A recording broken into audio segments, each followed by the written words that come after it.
Hi, ഞാൻ ഫാത്തിമ സിദ്ദിഖ്. ഒരു mineral water brand start ചെയ്യാന്നുള്ളതായിരുന്നു എനിക്ക് കിട്ടിയ പ്രോജക്ട്. അതിലെന്ത് യുണീക്നെസ് കൊണ്ടുവരാന്ന് ഞാൻ ആലോചിച്ചപ്പോഴാണ് കേരള റെയിൻ വാട്ടർ ബേസ് ചെയ്തിട്ടുള്ള ഒരു ബ്രാൻഡ് ആയാലും എനിക്ക് തോന്നിയത്.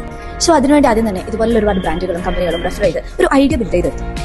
ഈ ബ്രാൻഡിന് ഒരു ബ്രാൻഡ് നെയിം സെറ്റ് ചെയ്യാന്നുള്ളതാണ്. ബ്രാൻഡ് നെയിമിൽ തന്നെ എന്താണ് ഈ ബ്രാൻഡ് എന്നുള്ളത് ആൾക്കാർക്ക് മനസ്സിലാവണം എന്നുള്ള ഒരു തോട്ട് എനിക്ക് ഉണ്ടായിരുന്നു. ആൻഡ് അതുകൊണ്ട് തന്നെ ഞാൻ ചൂസ് ചെയ്ത നെയിം എന്നുള്ളത് റെയിൻ ഡിപ്പ് എന്നാണ്. And now the most important part of this project, that's logo designing. Logo designing ചെയ്യുന്നതിന് മുമ്പായിട്ട് ഞാൻ ആദ്യമായിട്ട് ചെയ്തത് മെയിൻ മാപ്പിംഗ് ആണ്. അതായത് ഈ ഒരു ബ്രാൻഡുമായിട്ട് ഡയറക്ട്ലി ഓർ ഇൻഡയറക്ട്ലി റിലേറ്റ് ആയിട്ടുള്ള വേർഡ്സ് ലിസ്റ്റ് ചെയ്യാം ആൻഡ് ഇതിൽ നിന്നും ലോഗോന്റെ കൺസെപ്റ്റിലേക്ക് വരാൻ. അങ്ങനെ സാധാരണ എല്ലാവരും ചെയ്യുന്ന പോലെ തന്നെ സ്കെച്ചിങ് ചെയ്തെങ്കിലും കാര്യമായിട്ട് റെഡി ആവില്ല എന്ന് കണ്ടപ്പോൾ ഇനി ലോഗോ വെക്ടറൈസ് ചെയ്യാമെന്ന് വിചാരിച്ചു. അതിൽ നിന്നും സോർട്ട് ചെയ്ത് ഞാൻ ചൂസ് ചെയ്തിട്ടുള്ള ലോഗോ ഇതാണ്.